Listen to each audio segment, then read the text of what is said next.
दोस्तों हम देख रहे हैं अर्धवार्षिक परीक्षा का प्रश्न पत्र 2023-24 का विषय है सामाजिक विज्ञान। नया पैटर्न है आपका इस बार और ध्यान रखना आपको कैसा पैटर्न रहेगा, समझा देता हूं मैं आपको। यहाँ पर जो एमसीक्यू रहेंगे आपके वो 12 एमसीक्यू रहेंगे। फिर 2 अंकों के जो प्रश्न रहेंगे आपके अति लघुत्रात्मक, ये आपके 1-1 अंक के रहेंगे। 8 प्रश्न जो है ये आपके 2-2 अंक के रहेंगे। उसके अलावा आपके 7 प्रश्न जो है वो 3 अंक के पूछे जाएंगे और 3 प्रश्न 5 अंक के पूछे जाएंगे। यहाँ पे साइड में अंक, यहाँ पर ये प्रश्न है। और इसके अलावा आपसे एक जो प्रश्न पूछा जाएगा वो 6 अंक का प्रश्न। इस तरह का पैटर्न है आपका। 12 और 8 20 हो गए, 20 7 27, 27 और 4 31 प्रश्न जो है आपको देखने को मिलेंगे यहाँ पर, और इन सभी को आपको सॉल्व करना होगा। पहला जो प्रश्न है एमसीक्यू की से शुरुआत करते हैं। 1929 का कांग्रेस अधिवेशन निम्न में से कहाँ हुआ था?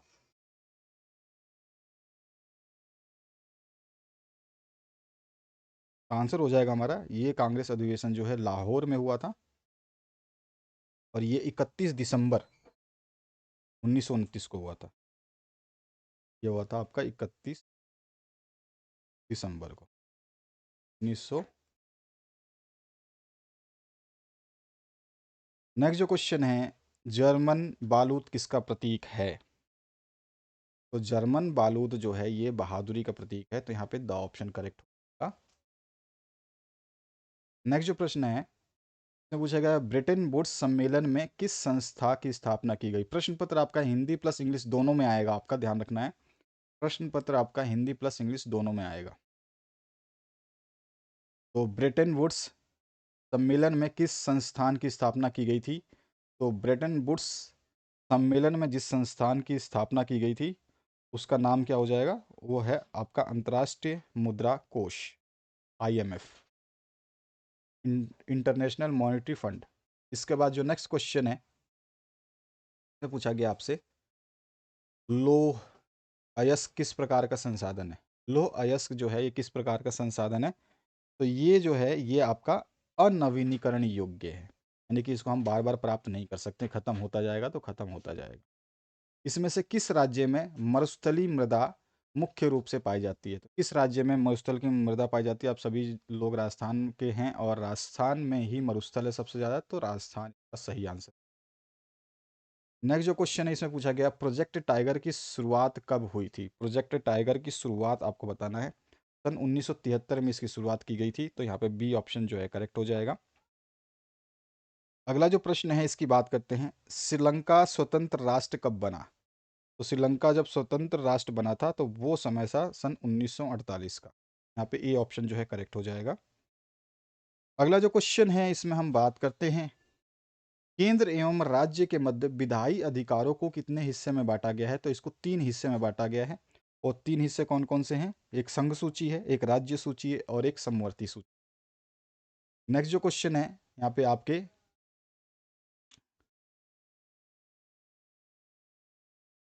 8 क्वेश्चन हो चुके हैं। 9वां प्रश्न देखते हैं। जब हम लैंगिक विभाजन की बात करते हैं तो हमारा अभिप्राय किससे होता है? लैंगिक विभाजन का मतलब है समाज द्वारा स्त्री और पुरुष को दी गई असमान भूमिकाएं। लैंगिक विभाजन मतलब स्त्री और पुरुष में अंतर। यहाँ पर जो है आपका बी ऑप्शन करेक्ट हो जाए। नेक्स्ट जो क्वेश्चन है यहाँ पूछा गया है मध्य आय वर्ग वाला देश है, जिसकी आय मध्य है, वो कौन सा ऐसा देश है जिसमें मध्य आय वर्ग का देश कहलाता है? वो तो हमारा भारत देश है जो मध्य आय वर्ग का देश है। औद्योगिक क्षेत्रक कहा जाता है, कौन से क्षेत्रक को हम औद्योगिक क्षेत्रक कहते हैं? तो वो द्वितीय क्षेत्रक होता है जिसको हम औद्योगिक क्षेत्रक के नाम से भी जानते हैं। नेक्स्ट जो क्वेश्चन है इसमें पूछा गया है विभिन्न देशों के बीच परस्पर संबंध और तीव्र एकीकरण की प्रक्रिया है, उसको हम क्या कहते हैं? उसको हम जो है क्या कहेंगे? वैश्वीकरण कहेंगे, ग्लोबलाइजेशन जिसको कहते हैं। इस तरह से आपके 12 प्रश्न हो गए। अब आगे हम बढ़ते हैं नेक्स्ट क्वेश्चन की तरफ।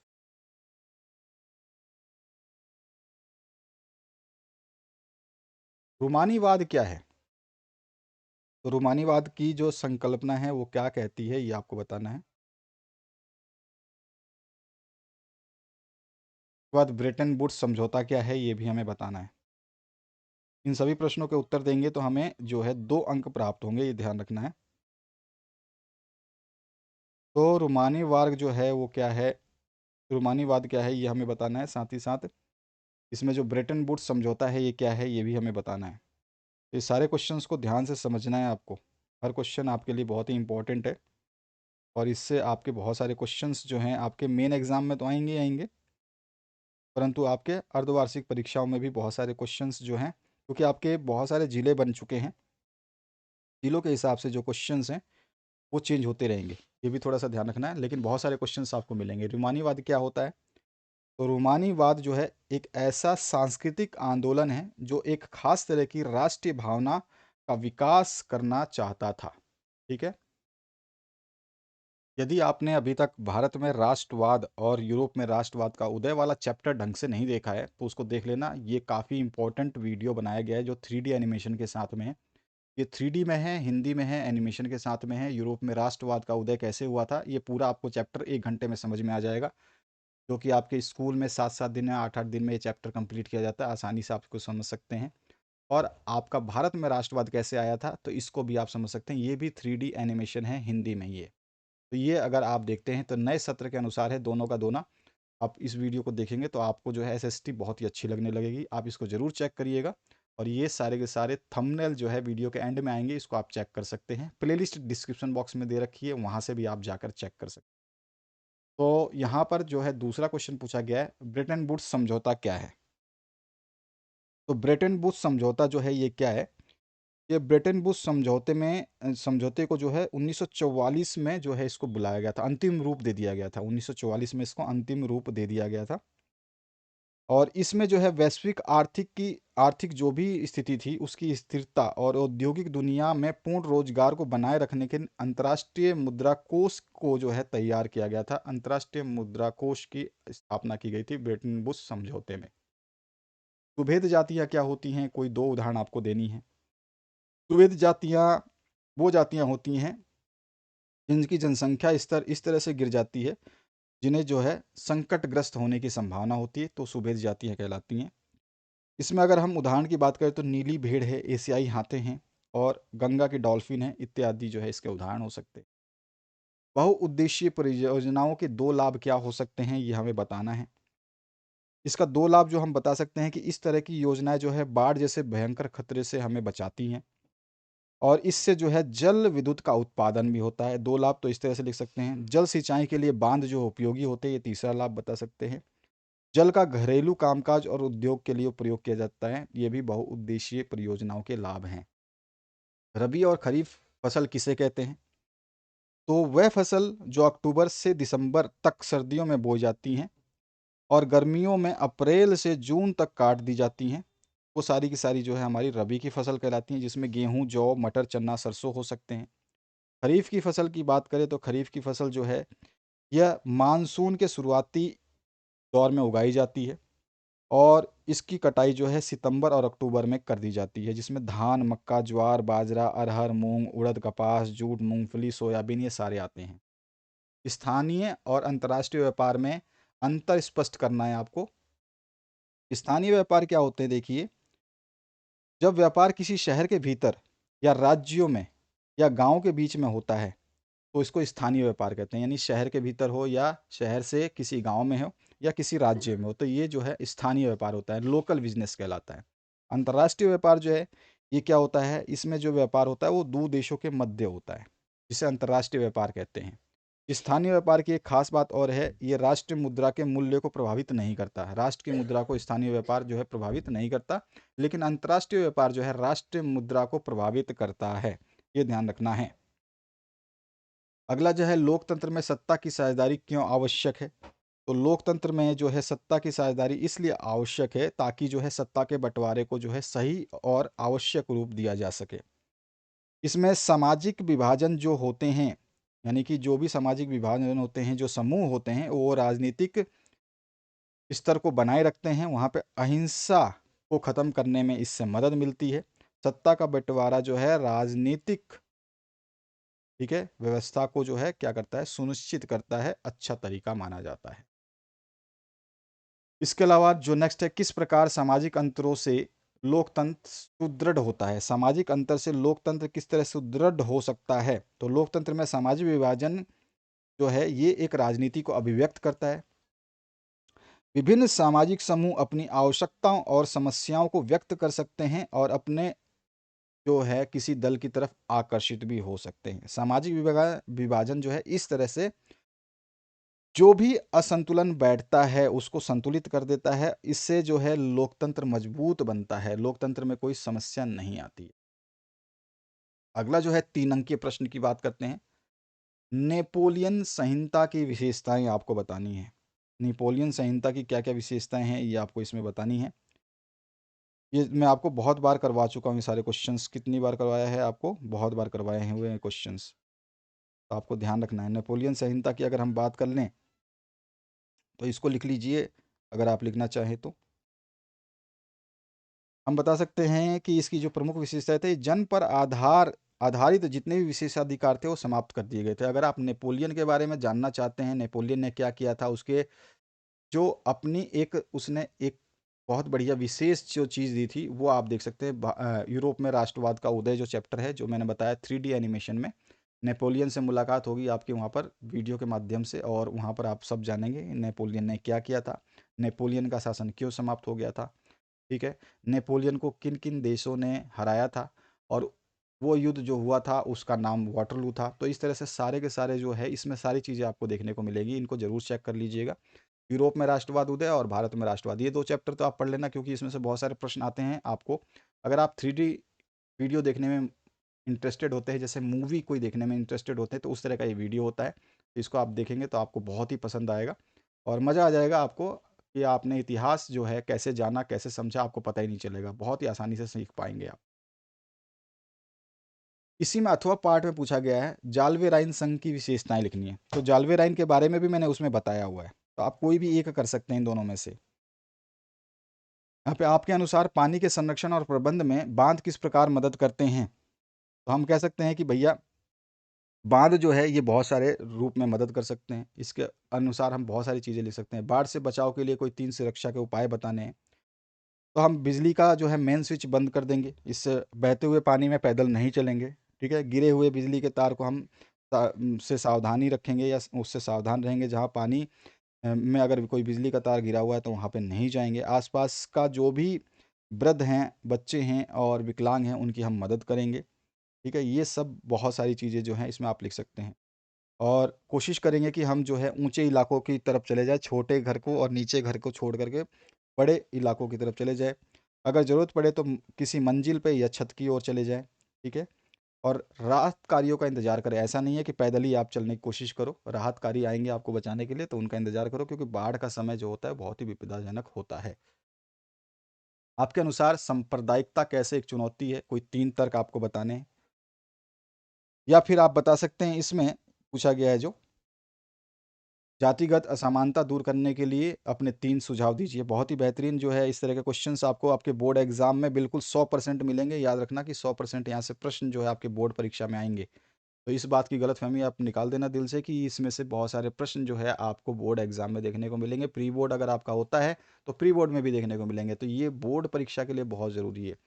अगर आप बोर्ड देने जा रहे हैं, आपका मन बना रखा है आपने बोर्ड देना है, तो बोर्ड परीक्षा 2024 के लिए बिल्कुल तैयार हो जाइए। इन प्रश्न पत्र जो आपको दिए जा रहे हैं, इससे पहले मैंने आपको साइंस का करवा दिया है, साइंस यानी कि आपका विज्ञान विषय करवा दिया है, उसको देख लेना। 2023-24 का जो अर्धवार्षिक पेपर है नए पैटर्न के हिसाब से करवा दिया है। अभी आप सामाजिक विज्ञान का देख रहे हैं नया पैटर्न। आप कैसे कह सकते हैं कि मुद्रा आवश्यकताओं के दोहरे सहयोग की जरूरत को खत्म कर देती है? अपनी ओर से उदाहरण दे करके आपको समझाना है। इन सभी प्रश्नों के उत्तर है हमारे पास में, चैनल के डिस्क्रिप्शन बॉक्स में जाएंगे, इन सभी प्रश्नों के उत्तर मैंने दे रखे हैं। अपने तर्कों से सिद्ध कीजिए कि स्वयं सहायता समूह ग्रामीण क्षेत्र के गरीबों को संगठित करने में मदद करते हैं। ये आपको बताना है, तर्क देना है इसमें। आपके ऊपर जो है बहुत सारे प्रश्न पूछे जा रहे हैं आपके अनुसार, फिर आप कैसे कह सकते हैं, फिर अपने तर्कों से देना है। ऊपर भी आपके अनुसार बहुत सारे क्वेश्चन पूछे गए, ध्यान रखना है। दीर्घ उत्तरीय प्रश्न जो 5 अंक के पूछे जाएंगे, भारत के राष्ट्रीय आंदोलन में महात्मा गांधी के योगदान क्या थे उसका वर्णन कर देना है। सविनय अवज्ञा आंदोलन का वर्णन कर देना है। दोनों में से कोई एक ही करना है। नेपाल में लोकतंत्र के लिए दूसरा आंदोलन के विभिन्न चरणों को स्पष्ट करना है। इसमें कौन से चरण जो लिए गए थे वो आपको बताना है। आंदोलनकारी समूह क्या होते हैं और इसके प्रकारों के बारे में आपको बताना है। ये अथवा में है, आप ये कोई भी कर सकते हैं। संघवाद क्या है, इसकी प्रमुख विशेषताएं हैं, इसमें भी अथवा दिया गया है आपसे। ठीक है, तो इस तरह से आपको जो है यहाँ पे 5 अंक के प्रश्न है। और बड़ा जो आपका प्रश्न है मानचित्र संबंधी, इसमें रावत भाटा आप जानते हैं, मानचित्र में दिखा दोगे कि ये राजस्थान में है, सभी को पता है कि ये राजस्थान में है। तो आपको बस राजस्थान का मानचित्र में रावत भाटा लिख देना है, तो आपका ये आंसर हो जाएगा कंप्लीट। इसके बाद नासिक जो है ये आपको दिखाना है। नासिक दिखाना है, नासिक कहाँ दिखाओगे, ये आप दिखाओगे महाराष्ट्र में। महाराष्ट्र का जो नक्शा है, बॉम्बे का नक्शा है, वहाँ पे दिखा दोगे, कहीं भी लिख दोगे। नक्शे में ध्यान रखना कि आपका जो मानचित्र होता है, जो आपका मानचित्र बनेगा, आपको तो याद होगा, कुछ कुछ इस तरह से बनता है मानचित्र। इस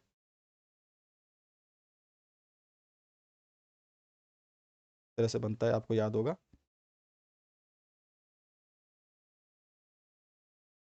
इस तरह से नीचे नीचे चला जाएगा और इधर से भी आपका जो है ये मानचित्र,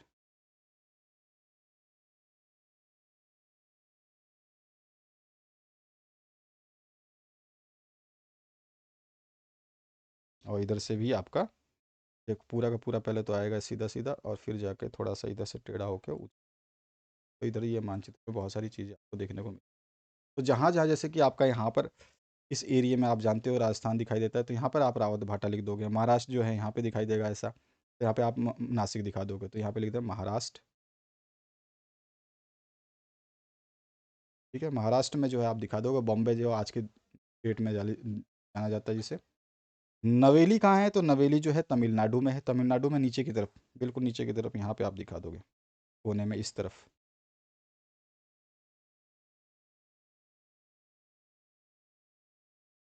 और इसके अलावा जो इसमें पूछा गया आपसे, कल्चर, कल्चर कहाँ दिखाओगे, ये आपका उड़ीसा में है।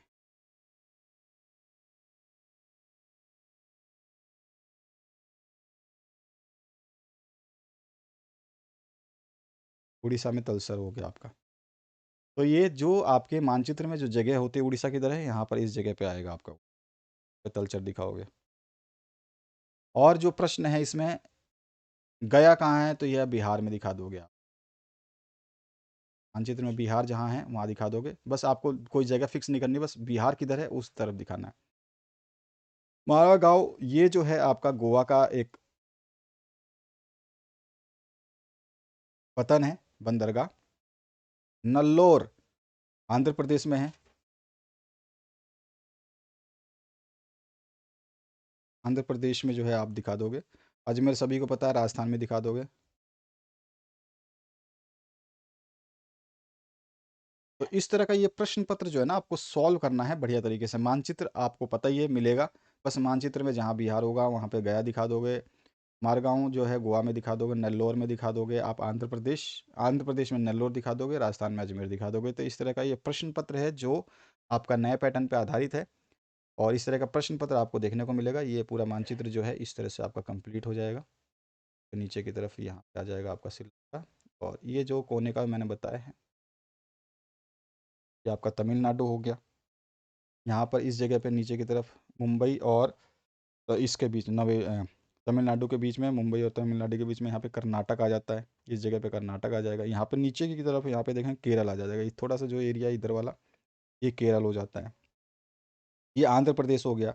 आंध्र प्रदेश जो है थोड़ा सा इधर से जाते हुए काफ़ी लंबा चला जाता है यहाँ तक। ये आंध्र प्रदेश इस तरह से चलता है। तेलंगाना इसके ऊपर आ जाता है, तेलंगाना हैदराबाद। और यहाँ पे मैंने बता दिया आपको, बीच में जो है यहाँ से जगह कटती है, इधर आ जाता छत्तीसगढ़ आ जाता है। यहाँ पे मैंने बता दिया आपको उड़ीसा आ जाता है।